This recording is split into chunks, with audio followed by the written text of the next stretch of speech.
Всем огромный привет! Мы сегодня поговорим о влоге канала Лена и Ваня Лайф. Точнее, теперь канал называется Лена Лайф. И да, в этом влоге Лена Ваню не показывала. Зато в прошлом влоге Ваня там был во всей своей красе. Ну а пока я буду рассказывать, что произошло у Лены во влоге, вы ставьте лайки, пишите комментарии, подписывайтесь на канал, жмите на колокольчик. И ставьте лайки активнее, пожалуйста, потому как лайки продвигают видео. Лена счастлива. Муж впервые за полгода, это Лена сказала в запретограмме, приготовил завтрак.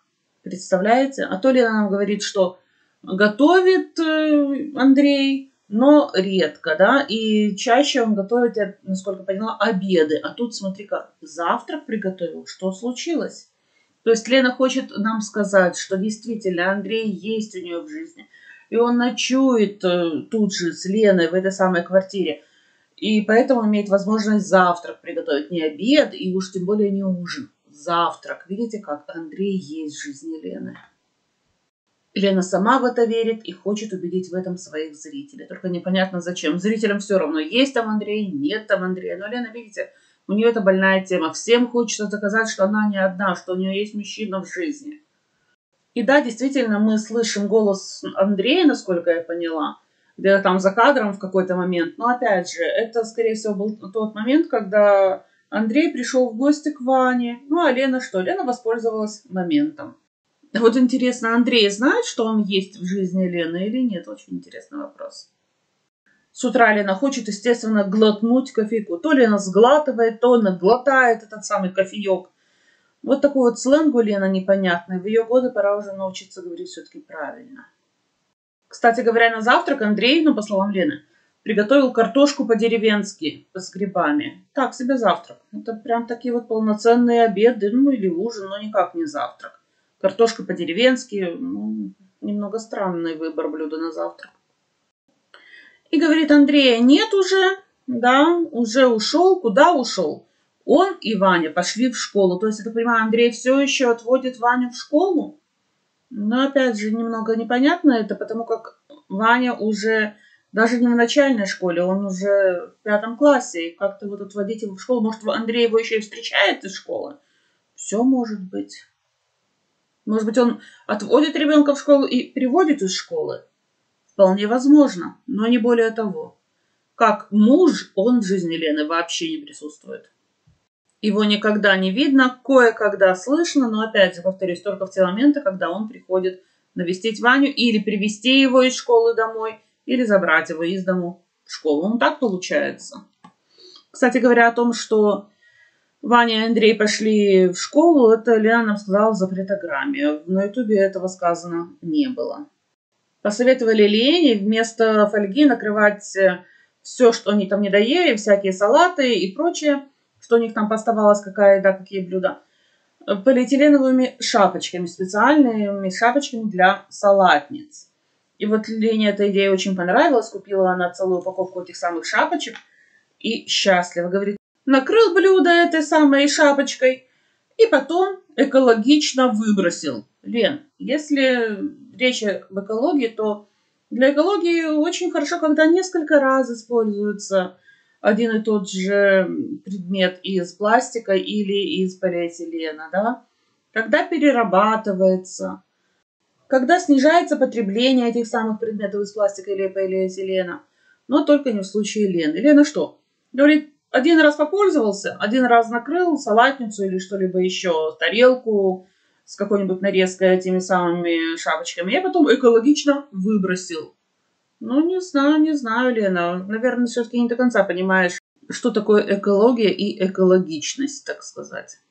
Раз ты заговорила про экологию, уже надо тогда и мусор разделять, и отдельно выбрасывать пластик, отдельно бумагу, отдельно стекло, отдельно какие-то биоотходы, очистки овощей, фруктов и так далее. Почему что этого не делаешь? Видимо, потому что ты не до конца знаешь, как сохранить экологию. Только в этом случае можно что-то экологично выбрасывать, как ты выражаешься. И мне не понять, почему судочки не используют. Судочки как раз вот экологии помогают, да. Судочки, они многоразовые. Судочки один раз купил и на очень много лет.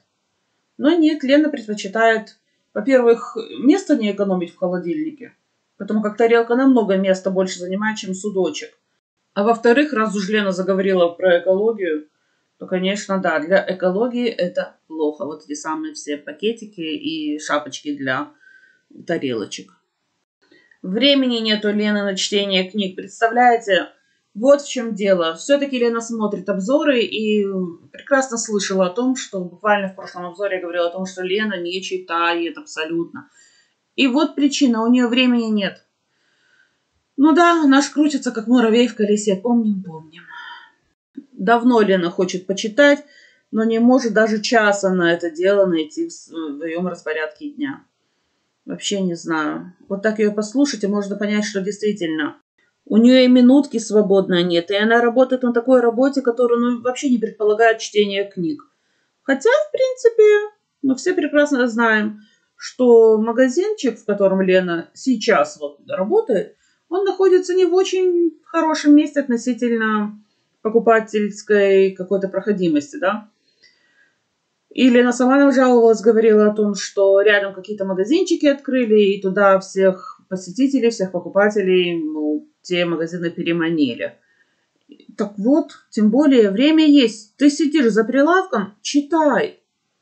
Купи себе одну книжку, вторую книжку, не толстые, нет. Надо начинать со сказок, я об этом уже говорила.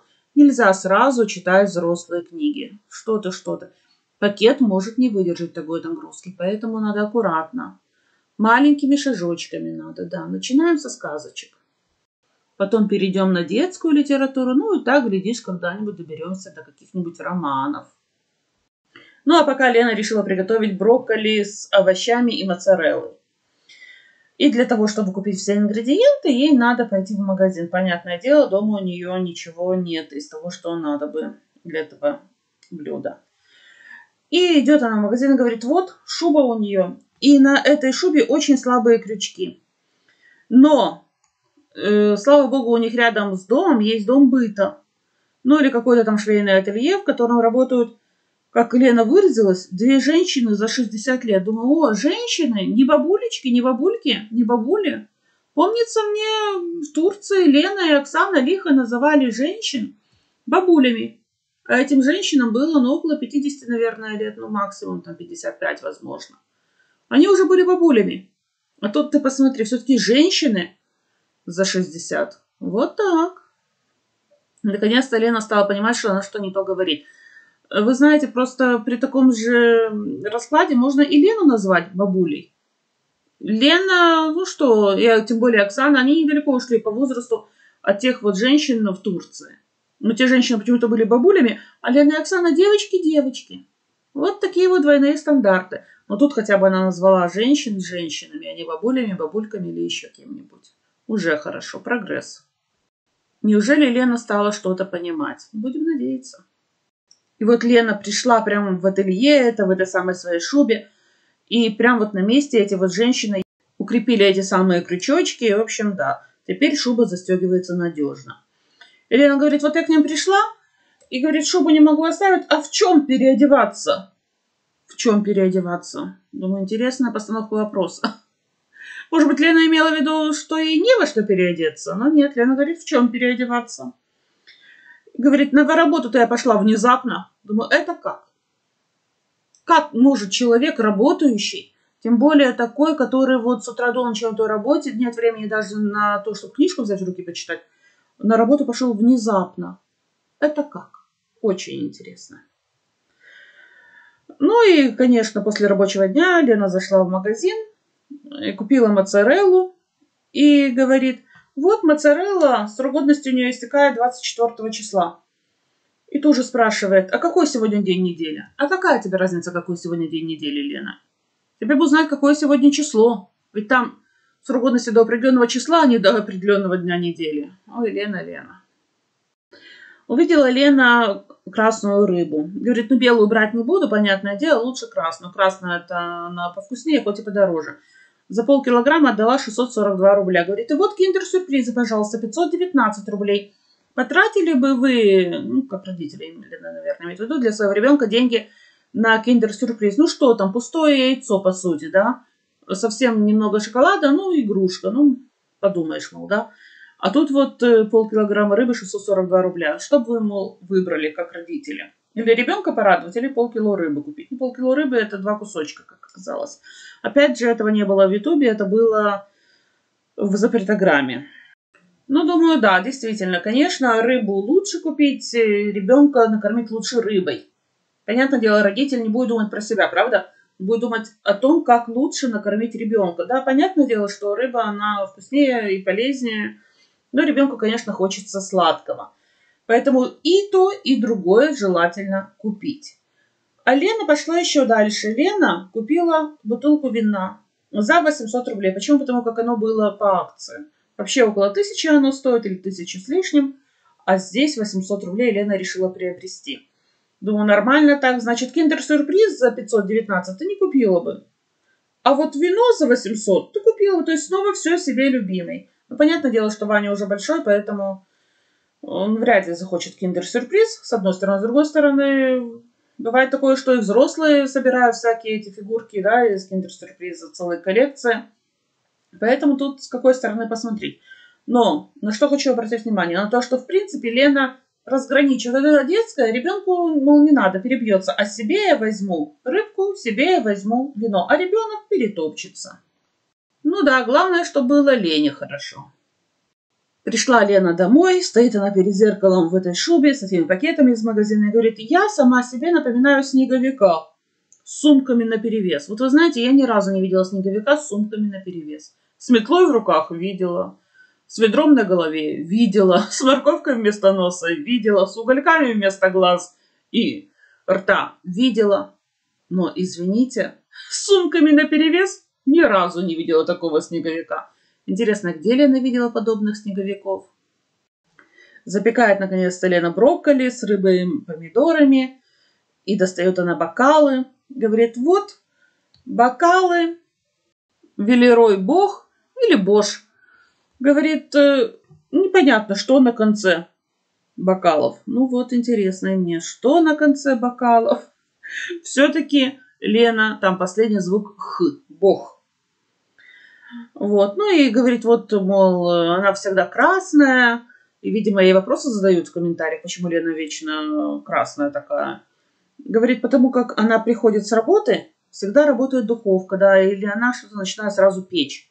Думаю, когда такое было, Лена? Я не помню, когда в последний раз ты что-то запекала. Да, вот сейчас ты запекла брокколи с моцареллой, помидорками, заливку какую-то сделала из сливок яйца.